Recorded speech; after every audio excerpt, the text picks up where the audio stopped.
Do you own a property here in Los Angeles? Are you currently renting it out? Do you need the money from the sale though? But you don't want to take the kind of hit that you have with renters in it. Well, this video is for you. In this video, we're going to talk about the different ways that you can sell your property with the tenants inside and still get top dollar.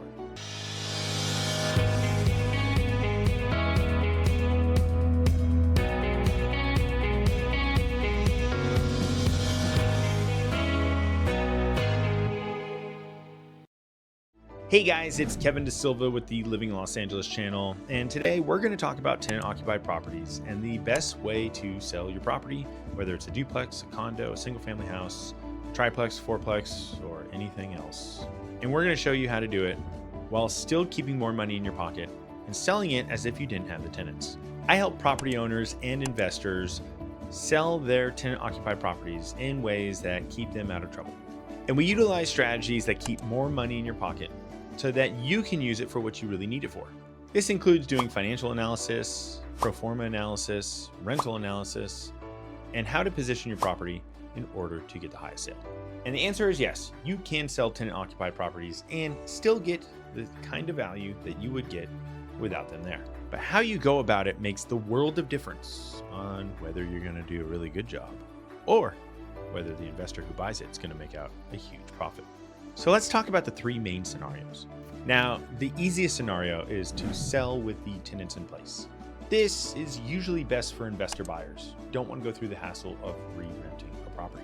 And as long as your rents are good, the property actually has great value. All of the leases in the property transfer to the new buyer, and they take on all the risk. And the benefit to them, they're making money on day one. They take the property, they have prorated rent, they basically start getting paid right away, instead of having to go through the hassle of re-renting the property. Where this option doesn't pan out so well is when you're not collecting market rents. The lower you are to market rents, the worse the scenario.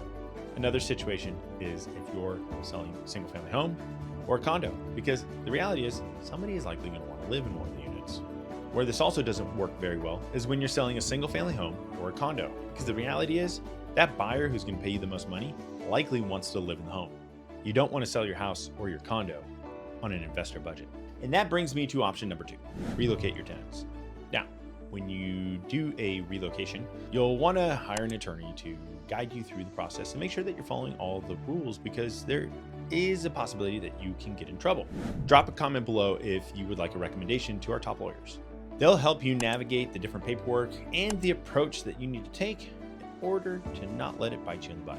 The great part about this approach is you can continue collecting rent until they leave, which helps you because you'll know that you have a deal before you need to pay them to leave.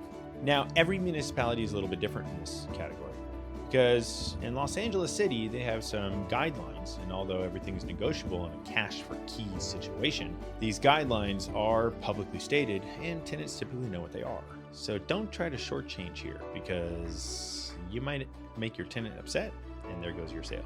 But when you move outside of Los Angeles and Santa Monica, LA County and other municipalities like Manhattan Beach, Hermosa Beach, Torrance don't have the same rent control guidelines, but there is state rent control.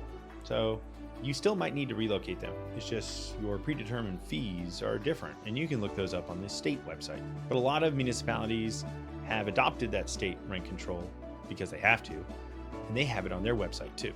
If you want to explore what this route looks like, comment below and we'll share with you the municipality that you're a part of so that you can do your own research. Or shoot me a text. My number is 424-392-4213. Now, option 2 is the second best option because a buyer is going to pay you what they would pay for a property they'll live in. But unlike option 3, which I'll get to next, you still have to pay the relocation fees, and you don't really get to fix the property up the same way you would as if it were vacant. You can't stage it the way you want. You can't present it the way you want. You could always touch the outside, but on the inside, you're not going to do a huge renovation and relocate your tenant early. But if you do, then you have a vacant property. So let's talk about option 3. Now, option 3 is to deliver the property vacant.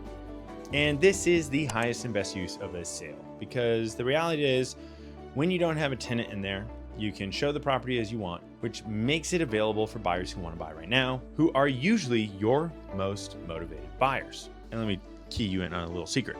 people tend to pay more when they're going to live somewhere, because to them, owning a $2 million property and collecting a little bit of rent, not needing the entire space for now, is better than owning a $2 million property and not collecting any rent. It's called house hacking.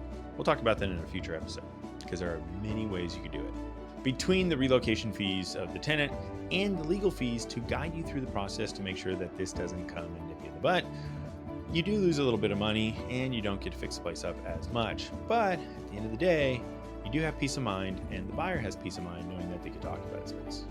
But with a fully vacant property, it's like selling a house. You could stage it, you could paint it, you can fix up a bathroom, you can do whatever it takes to optimize how much money you walk away with in your pocket. So although this was a rental property, now you're selling it as a regular property. And those are the three main ways that you can sell a property. With tenant, if you're collecting good rents, this might be a great way to sell it to an investor. Relocating the tenant, if you're not collecting good rents, or it's a duplex or a single family house or a condo, it might make more sense to sell it with a vacant unit so that the buyer who buys it pays you more money. And selling it partially or completely vacant. This is obviously the way that you're going to make the most money, but you don't always get that option.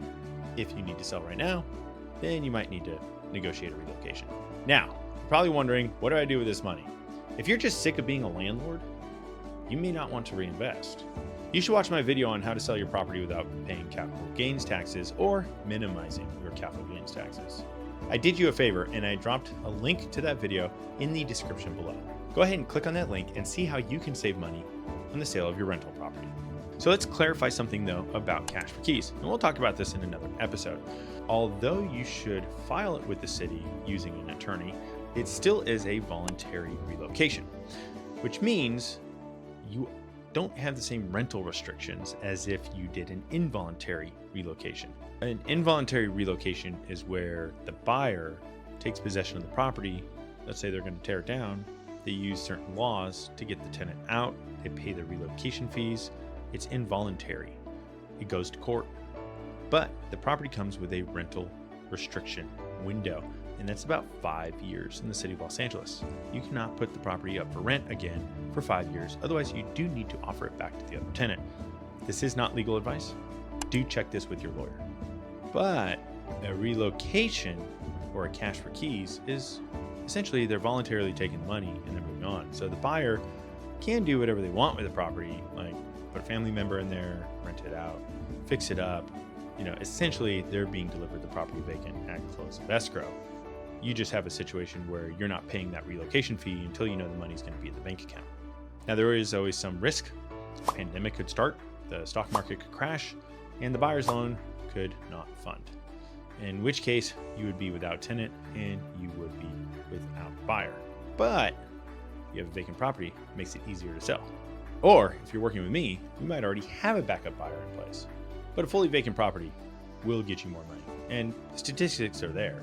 I can show you any neighborhood and any vacant multifamily property sells for more than the occupied ones. It's just the numbers. And as always, if you love this information and want to transform your finances through your real estate holdings, go ahead and hit the subscribe button, turn on your notifications so that you can grow your wealth every time you watch one of our videos.